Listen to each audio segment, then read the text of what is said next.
तिलकवाड़ा के सरकारी अस्पताल की ये खबर है, जहां पर हेपेटाइटिस डे मनाने का आयोजन हुआ।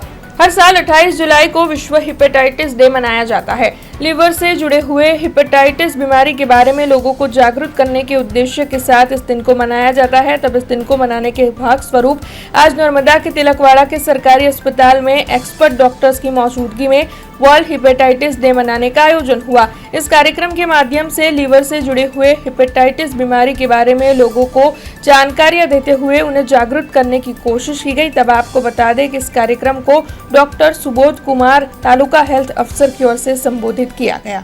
आज रोज अमरे ત્યાં હેપેટાઇટિસ બીની અવેરનેસને લીધે આજે કેમ્પ રાખવામાં આવેલ છે અને પ્રોગ્રામ ગોઠવવામાં આવેલ છે। હેપેટાઇટિસ વીક જે અત્યારે 21 જુલાઈથી લઈને 28 જુલાઈ સુધી મનાવવામાં આવે છે। હેપેટાઇટિસના લક્ષણોમાં શું હોય છે તો પીળીઓ થવો, પેટમાં દુખાવો થવો, આ બધા એના નોર્મલ લક્ષણો છે કે જે સામાન્ય રીતે લોકો ઇગ્નોર કરતા હોય છે અને પછી ભવિષ્યમાં લિવર ફેલિયર જેવી બીમારી સાથે પરિસ્થિતિ ઉપસ્થિત થતા હોય છે। હેપેટાઇટિસ બી એક એવો રોગ છે જેનો અત્યારે પ્રિવેન્ટેબલ છે, ઇલાજ એનો શક્ય છે। એનું પ્રોપર નિદાન કરવામાં આવે, રેગ્યુલરલી ચેકઅપ કરવામાં આવે અને દવા કરવામાં આવે તો એનો ઇલાજ શક્ય છે।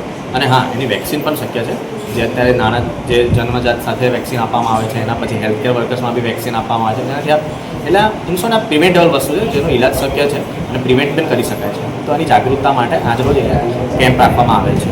हमसे जुड़े रहने के लिए हमारे YouTube चैनल को सब्सक्राइब करें और नई वीडियो की नोटिफिकेशन के लिए बेल आइकॉन को दबाएं।